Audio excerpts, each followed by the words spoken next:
Everyone, welcome back to DK education academy. तो कैसे हो आप लोग? आई होप सभी बहुत अच्छे होंगे अपने अपने घरों में। मैं देव कुमार अपने तहे दिल से आपका स्वागत करता हूं आपके अपने चैनल डीके एजुकेशन एकेडमी में। तो बच्चों, आज हम करने वाले हैं solution of exercise 13.3 chapter 13 surface areas and volumes, class 9th mathematics. So far हमने इसका फर्स्ट पार्ट अपलोड कर दिया है बच्चों, जिसमें हमने क्वेश्चन नंबर 1 to 4 सॉल्व किए थे। और आप लोगों से गुजारिश है कि पहले आप उस पार्ट को देखिए, और आज के पार्ट में हम करने वाले हैं क्वेश्चन नंबर 5 to 8। तो स्टार्ट करते अपने very first question, that is question number 5, जो कि पेज नंबर 221 एनसीईआरटी है। तो फटाफट से आप रेडी हो जाइए, पेन कॉपी एनसीईआरटी बुक लेके, और मैं क्वेश्चन को रीड करने जा रहा हूं। आप लोग ध्यान दीजिए, है ना। चलिए स्टार्ट करते हैं बेटा। तो कहता क्या है भाई, क्वेश्चन में लिखा है कि what length of tarpaulin 3 metre wide. भाई एक ट्रिपोलिन है जो कि 3 मीटर वाइड है। देखो कैसा सा दिखेगा ट्रिपोलिन ना। अगर ये लेंथ और ब्रेथ दे रखे तो जाहिर सी बात है रेक्टेंगुलर शेप का दिखेगा, है ना। तो कुछ इस शेप का नजर आएगा, जिसकी ब्रेथ आपको दे दी है 3 मीटर, और इसकी लेंथ आपसे पूछ ली गई है कि व्हाट लेंथ, है ना। तो व्हाट लेंथ ऑफ ट्रिपोलिन, यानी कि ट्रिपोलिन की लेंथ निकालनी है। तो लेंथ ऑफ ट्रिपोलिन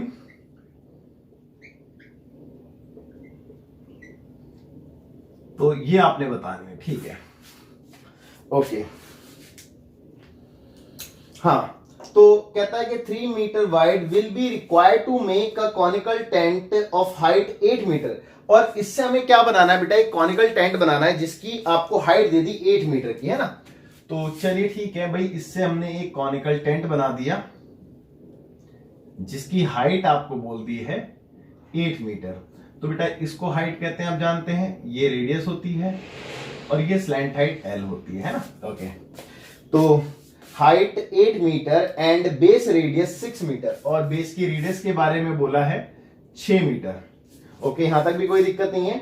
आगे कहता है बेटा, assuming that the extra length of material that will be required for stitching margins and wastage in cutting is approximately 20 centimetre. यानी कि वेस्टेज इन कटिंग आपको दे रखा है, तो वो भी लिख देते हैं बेटा, है ना। Wastage in cutting equal to 20 centimetre. लेकिन क्योंकि सारी चीजें मीटर में, तो इसको भी मीटर में कन्वर्ट कर लेते हैं, तो बेटा 0.2 मीटर आ जाएगा, है ना। ओके, यहां तक आपको कोई डाउट नहीं होगा। बस और कुछ भी नहीं है क्वेश्चन में। हाँ, एक चीज और है, और पाई के लिए बोल दिया है आपसे 3.14 लेने के लिए, ठीक है भैया, इसके अलावा कुछ नहीं है। तो क्वेश्चन तो सिर्फ इतना है, और देखिए बहुत ही इजी क्वेश्चन है। अगर मैं क्वेश्चन की बात करूं तो बात करते हैं, देखिए अकॉर्डिंग टू दी क्वेश्चन,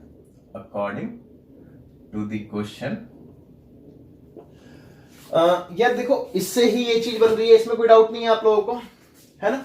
तो मतलब मैं ये कह सकता हूं कि जितना इसका एरिया होगा वही उतना ही एरिया इसका होगा।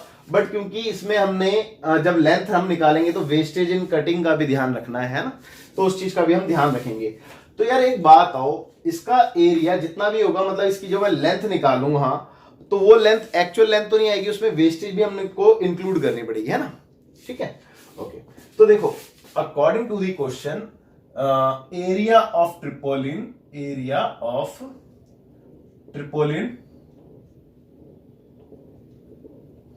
इक्वल होगा curved surface area of conical tent, है ना।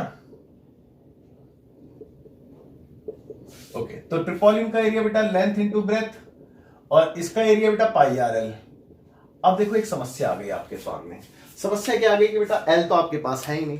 लेकिन बच्चे अगर एल नहीं है तो डरने की बात नहीं है, क्योंकि मैंने आपको एल के लिए एक फॉर्मूला दिया था। तो बेटा एल के लिए फॉर्मूला क्या होता है बेटा? L is equal to under root of R square plus H square. याद है बेटा? तो आर कितना है 6, तो 6 का स्क्वायर। एच कितना है 8, तो 6 का स्क्वायर 36, 8 का स्क्वायर 64, दोनों को ऐड करके आई थिंक 100, 6 4 10, 6 3 9 1 10, हाँ 100, और 100 होता है बेटा 10। तो एल की वैल्यू 10 मीटर आ गई आपके पास। ओके, तो यहां तक भी आप लोगों को कोई डाउट नहीं होगा, है ना। चलिए अब हमारे पास सारी वैल्यू है भाई। इसकी लेंथ, अच्छा इसकी लेंथ और इसकी लेंथ सेम हो गई भाई, थोड़ा सा अलग करना पड़ेगा। इसको मैं डैश से डिनोट कर देता हूं, है ना, यहाँ पे डैश लगा देता हूं, ठीक है, ओके, जिससे कि थोड़ा डिफरेंस नजर आए ना।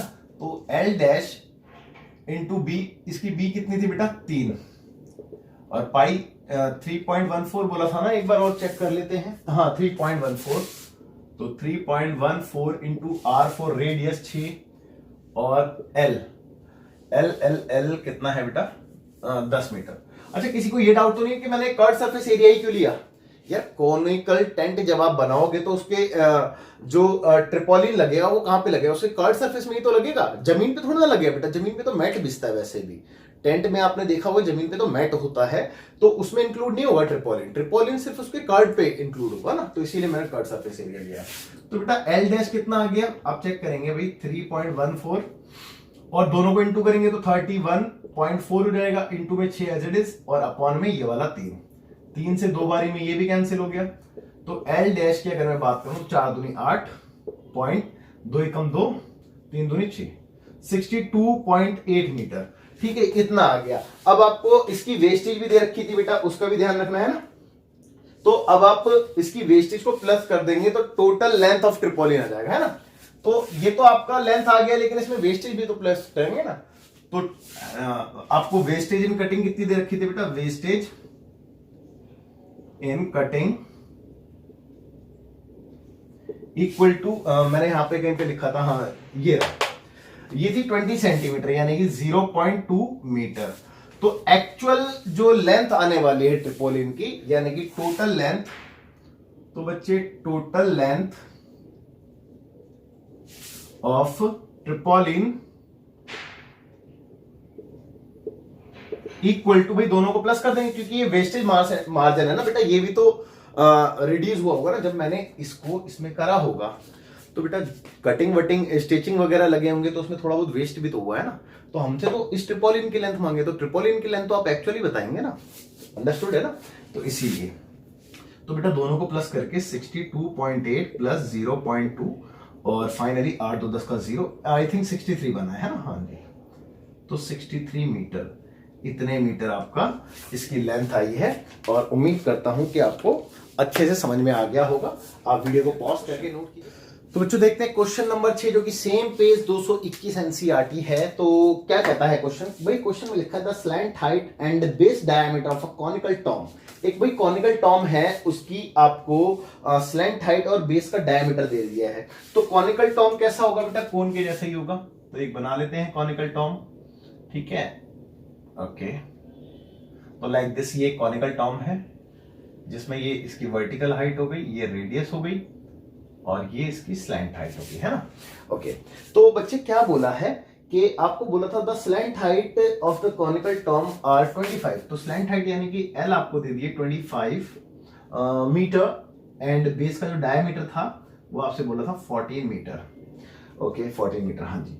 तो रेडियस कितनी होगी इसकी? हाफ, यानी कि 7 मीटर, ओके। क्वेश्चन को कंटिन्यू करते हैं इतना रिस्पेक्टिवली। कहते हैं find the cost of white washing. भाई इसमें व्हाइट वॉश करना है हमने इट्स कर्व सरफेस, इसके कर्व सरफेस पे, है ना, ठीक है, अंडरस्टूड है। At the rate of rupees, उसकी आपको रेट दे रखी है 210 पर 100 मीटर स्क्वायर की। तो रेट ऑफ व्हाइट वॉशिंग लिख सकते हैं हम, rate of white washing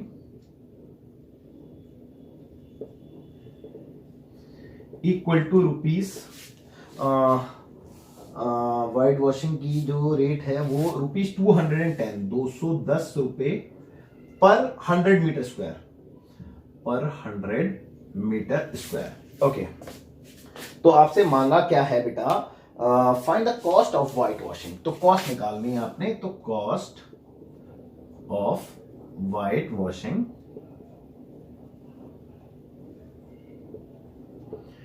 okay. तो भैया देखो कॉस्ट निकालना कोई बड़ी बात नहीं है, आप कर्व सरफेस एरिया निकालिए, उसमें रेट का मल्टीप्लाई कर दीजिए, कॉस्ट आ जाएगी। भाई अभी तक हम यही तो करते हुए आए हैं, तो नॉट अ बिग इशू, कोई बात नहीं, यही करेंगे। देखिए करते हैं इसको। तो सबसे पहले रिक्वायर्ड एरिया, भाई रिक्वायर्ड एरिया क्या है? Curve surface area of conical Tom, है ना।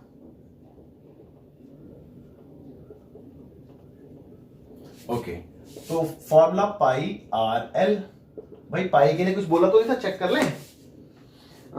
कुछ नहीं बोला था, तो जब कुछ बोला ना है तो फिर रहने देते हैं। तो 22/7 ही लेंगे भाई, है ना। और आर फॉर रेडियस, रेडियस 7 है, और इसकी स्लैंट हाइट आपको डायरेक्ट 25 दे रखी थी। ओके, तो 7 से 7 कैंसल, और ये आपका आ गया 22 × 25 मीटर स्क्वायर। ओके, दोनों को मल्टीप्लाई करने की भी कोई जरूरत नहीं है, हमें से वैसे भी ये नहीं मांगा है, हमसे तो ये मांगा है ना। तो नाउ कॉस्ट की डायरेक्ट बात करते हैं। Now cost of white washing, तो बेटा रेट से मल्टीप्लाई कर देंगे। अब रेट कितनी थी बेटा, देखो 100 मीटर पे इतनी थी भाई, 100 मीटर स्क्वायर की रेट इतने रुपए थी। देखो यहां पे देखो, 100 मीटर स्क्वायर का 210 रुपए था, तो 1 मीटर स्क्वायर का कितना होगा चेक करेंगे भाई, 210 अपॉन में 100, यही तो होगा। तो यही हमने करना है कि भाई इससे मल्टीप्लाई कर देना है। देखो कैसे भाई, देखो ना 22 × 25 और इंटू में इसके यानी कि 210 अपॉन में 100। भाई यही काम किया है ना, चेक कर लो।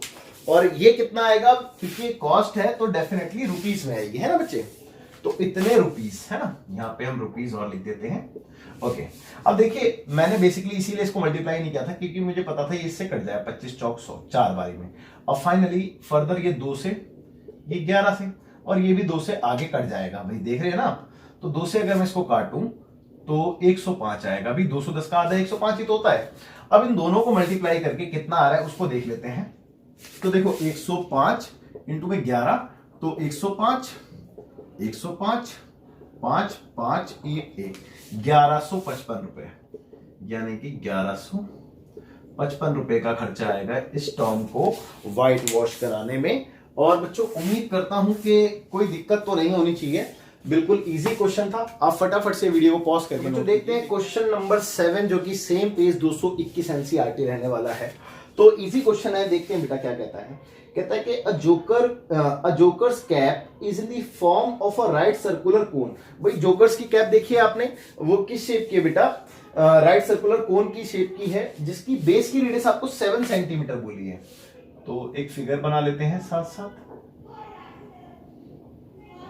भाई कुछ ऐसी सी कैप होगी लेट सपोज, तो इसकी बेस की जो रेडियस है वो आपको 7 मीटर तो नहीं हो सकती, सेंटीमीटर है।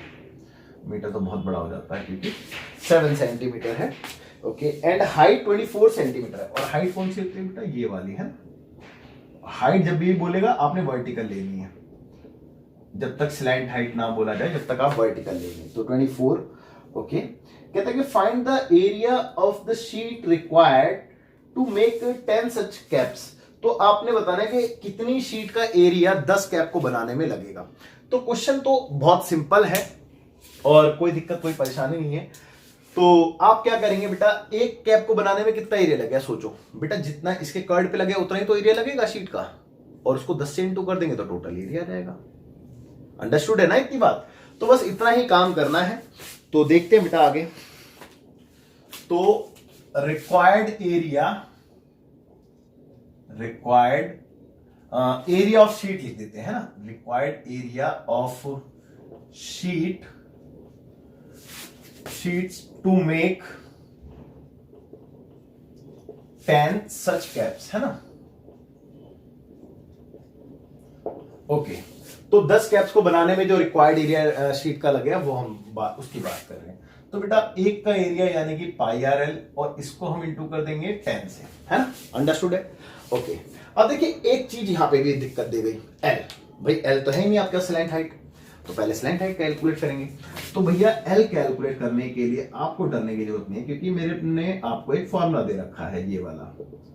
तो √r² + h², r की वैल्यू 7 का स्क्वायर, h की वैल्यू 24 इसका स्क्वायर। तो बेटा r यानी कि 7 का 49 होता है और 24 का 576 होता है, और दोनों को प्लस करके कितना आ गया, 9 6 15 का 5 कैरी हुआ 1, और 7 4 11 और 1 12 का 2 कैरी हुआ 1, और 625 आ गया। और 625 किसका होता है बेटा, 25 का स्क्वायर होता है। तो 25 सेंटीमीटर आपकी स्लैंट हाइट आ गई है ना। और मुझे नहीं लगता कि आपको कोई भी डाउट होना चाहिए यहां तक। चलिए ठीक है, अब आगे की बात करते हैं। बस अब तो आपने वैल्यू पुट करनी है। तो 10 इंटू पाई, देखो पाई 22/7, अगर कुछ नहीं बोला तो R4 रेडियस 7 है, L4 स्लैंट हाइट 25 है, तो 7 से 7 कैंसिल हो गया है और इन तीनों को फाइनली इंटू करना है और आपका आंसर आपके पास होगा, है ना, दैट्स इट। तो 25 इंटू 22 कर लेते हैं, 25 इंटू 22, तो 25 इंटू 2 करेंगे तो 50 आएगा, फिर से 50 आएगा और 0 5 5, यानी कि एक 0 10 का आ जाएगा। तो बेटा 5500 सेंटीमीटर स्क्वायर इतना एरिया लग जाएगा बेटा आपको 10 कैप्स बनाने में, है ना। ओके, तो मुझे नहीं लगता कि आपको यहां तक भी कोई डाउट होना चाहिए और बहुत ही इजी क्वेश्चन था ये तो। और इसके बाद बच्चों बात करते हैं last question, that is question number 8 की, और अब वीडियो पॉज करके तो बच्चों देखते हैं क्वेश्चन नंबर 8 जो कि सेम पेज 221 एनसीईआरटी है। तो क्या कहता है बेटा, लास्ट क्वेश्चन है ये, और देखिए ध्यान दीजिए, कहता है कि a bus stop is barricaded from the remaining part of the road by using 50 hollow cones. देखो बेटा, बस स्टॉप आपने देखा होगा, bus stop is barricaded from the remaining part of road, यानी कि उसको बैरिकेडिंग करने के लिए आपको 50 होलोकोन्स की जरूरत है, यानी कि 50 होलोकोन्स लगते हैं उसको बैरिकेडिंग करने के लिए। कहता है कि मेड ऑफ रिसाइकल कार्डबोर्ड, और जो कि किससे बने हैं बेटा, रिसाइकल कार्डबोर्ड से, जिसका मतलब आप फर्दर दोबारा रिसाइकल मतलब यूज हो सकता है ना। ओके, कहता है कि each cone has a base diameter of 40 centimetre. तो बेटा यहाँ पे आपने नंबर ऑफ कॉन्स कितने थे, 50 थे, और हर एक का आपको जो गिवन है डायमेंशन वो देख लेते हैं। तो लेट सपोज ये एक कोन बना रहा हूं मैं, और क्योंकि नंबर ऑफ कोन 50 है तो इसी को 50 से इंटू करके दिखा देते हैं, यानी कि 50 कोन है ना, अंडरस्टूड है। अब क्वेश्चन में क्या बोला है बेटा, कहता है कि each cone has a base diameter is 40 centimetre, और सभी कोन का जो बेस का डायमीटर है वो 40 सेंटीमीटर है, तो रेडियस जाहिर सी बात है 20 सेंटीमीटर होगी। और आगे की बात करते हैं, 40 सेंटीमीटर एंड हाइट 1 मीटर, और इसकी जो हाइट है, यानी कि हाइट ये होती है बेटा, ये रेडियस होती है, स्लैंट हाइट होती है, तो इसकी हाइट जो है वो 1 मीटर है। देखो ये मीटर में और ये सेंटीमीटर में है, ये बात भी ध्यान रखना। Okay, 1 metre. कहता है कि if the outer side of each of the cones is to be painted, यानी कि जो कोन है उसके आउटर साइड पे हमने पेंट कर रहा है, यानी कि बाहर के हिस्से पे, है ना, painted, the cost of painting is ₹12 per metre square, और आपको कॉस्ट दे रखी है, यानी कि रेट आपको दे रखी है। रेट किस चीज की रेट बेटा, रेट ऑफ पेंटिंग, है ना, पेंटिंग करने की रेट है ये, और कितने रुपए है बेटा, ₹12 per metre square, ₹12 per metre square. Okay, that's it. अच्छा, कहते हैं कि what will be the cost of painting all these cones, तो सभी कोन्स पे पेंट करने की कितना खर्चा आएगा आपने वो बताना है, यानी कॉस्ट बतानी है। तो cost of painting of 50 cones, है ना, क्वेश्चन मार्क। तो सभी कोन्स पे पेंट करने की कॉस्ट बतानी। तो वेरी सिंपल है बेटा, देखो सिंपल सी बात है भाई, कौन से पोर्शन पे पेंट करना, आउटर पोर्शन पे। आउटर पोर्शन मतलब कट सरफेस एरिया पे। तो अगर एक का कट सरफेस एरिया मिल जाए तो 50 से इंटू करके आप फर्दर निकाल लेंगे। चलिए, तो वही करेंगे हम बेटा, एक का निकाल के 50 से इंटू कर देंगे। लेकिन एक बात और नोटिस करना बच्चों इसमें, वो है कि यार इसमें भी स्लैंट हाइट आपको नहीं दी है, तो सबसे पहले बेटा स्लैंट हाइट के लिए काम ना कर लें, तो स्लैंट हाइट निकाल लेते हैं, काम करते हैं। तो बेटा स्लैंट हाइट के लिए मैंने आपको एक छोटा सा फॉर्मूला बताया था, that is L is equal to √h² plus r²। तो h की अगर मैं बात करूं तो 1 मीटर, है ना, और r की बात करूं तो 20 सेंटीमीटर। अब हो गई ना गड़बड़, मैंने कहा था ना कि इस चीज का ध्यान रखना। तो इसको भी आप मीटर में कन्वर्ट करो, क्योंकि आपको जो रेट दी है वो मीटर में दी है। अगर मेरे को रेट सेंटीमीटर में दी होती तो मैं सबको सेंटीमीटर में लेके जाता, है ना। तो ये मीटर में कितना होगा बेटा, जाहिर सी बात है 0.2 होगा, है ना, 100 से डिवाइड करेंगे ना, तो 0.2, तो 0.2 का स्क्वायर, तो 1 का स्क्वायर तो बेटा 1 ही होता है, सब जानते हैं, प्लस 0.2 का स्क्वायर कितना होता है, 0.04 होगा भाई, जाहिर सी बात है। और दोनों को प्लस करके कितना आ गया, 1.04। अब मैं एक बार क्वेश्चन को है ना दोबारा से देख लेता हूं कि क्वेश्चन में है ना कुछ चीजें बोली थी। एक तो ये बोला था कि यूज करो पाई को 3.14 और एक चीज आपको और दी है अंडर रूट 1.04 की वैल्यू, यानी कि इसका स्क्वायर रूट आपको दे रखा है, आपको मेहनत करने की जरूरत नहीं है। इसका स्क्वायर रूट है 1.02, तो बेटा ये आ गया 1.02 इतने मीटर। तो ये आपको ऑलरेडी गिवन था, इधर आपसे मेहनत करने को नहीं बोला। एक बार और चेक कर लेते 1.04 का स्क्वायर रूट 1.0, बिल्कुल ठीक है। ओके, तो अब बेटा हम डायरेक्ट ही क्या निकाल दें, 50 कोन्स का एरिया है ना, ठीक है। तो रिक्वायर्ड एरिया निकाल देते हैं।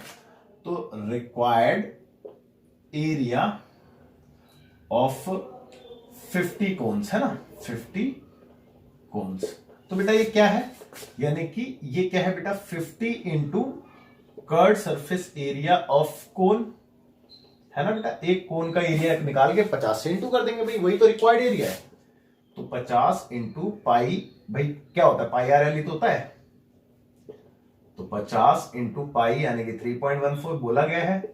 Are for radius 0.2, L for slant height 1.02, भाई इतना आ गया। और अगर मैं ध्यान दूं ना तो चलो एक काम करते हैं, थोड़ा बहुत तो काम कर ही लेते हैं। जैसे कि हमने ये पॉइंट हटाया तो यहाँ पे 100 आ गया। ये मैंने इसीलिए किया क्योंकि ये 2 बारी में कट रहा था। और एक काम करता हूँ, ये भी पॉइंट हटा देता हूँ, 10 लगा देता हूँ, ये भी 2 काट देता हूँ। बस अब ज्यादा मेहनत मत करो, इतना काफी है, इनफ है। तो आपका फाइनली कितना आ गया बेटा, ये ध्यान देना 314, और ये तो गया इनटू में 1.02 और अपॉन में वाला 10। भाई चेक कर लो एक बार, एक ये बचा है, देखिए हाँ ठीक है भाई, इतने मीटर स्क्वायर आपका रिक्वायर्ड एरिया आ गया है ना। अब आपने अगर कॉस्ट निकालने तो इस एरिया को मैं इसकी कॉस्ट से मल्टीप्लाई करा दूंगा, दैट्स इट है ना। तो चलिए अब बात करते हैं रिक्वायर्ड कॉस्ट की, है ना। तो now cost of painting of all cones है ना, ऑफ ऑल या फिर 50 कोन्स है ना। ओके, तो बेटा इसकी रेट से मल्टीप्लाई कर देंगे। तो रेट आप देख रहे हैं 12 रुपए 1 मीटर के, तो इक्वल टू, क्योंकि कॉस्ट है तो रुपीज में आएगा, तो 12 इंटू 314 इंटू में 1.02 और अपॉन में 10। देखो मेरे को ये नहीं लग रहा कि मेरे को बस आपको ना तीनों को मल्टीप्लाई करना और 10 से डिवाइड करना है। तो 10 से डिवाइड करना तो बहुत आसान है भाई, ज्यादा से ज्यादा क्या होगा, ये 0 हटेगा तो पॉइंट आ जाएगा। अब बस तीनों को इंटू तो करना है, तो इंटू में फटाफट से फोन से कर देता हूं कैलकुलेटर का यूज करके, और देखते हैं बेटा कि कितना आ रहा है। तो बच्चे 1.2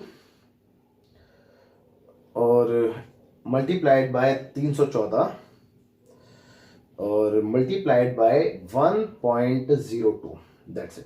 तो बेटा 384.336, 384.336 रुपीज, 384.336 इतने रुपए बेटा कॉस्ट आ रही है टोटल।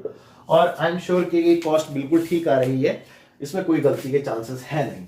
तो बच्चों मेरे हिसाब से क्वेश्चन भी काफी अच्छा था और क्वेश्चन कंप्लीट होता है, इसके साथ आपकी क्लास भी ओवर होती है। मैं थोड़ा सा आगे जाता हूँ, पहले आप वीडियो को पॉज करके नोट कर लीजिएगा। और बच्चों मिलते हैं आपसे अगली क्लास में बच्चों, और अगली क्लास में हम क्या करेंगे, इंट्रोडक्शन ऑफ एक्सरसाइज 13.4। तो बस जब तक के लिए अपना ख्याल रखिए, ध्यान रखिए। जय हिंद, बाय, टेक केयर।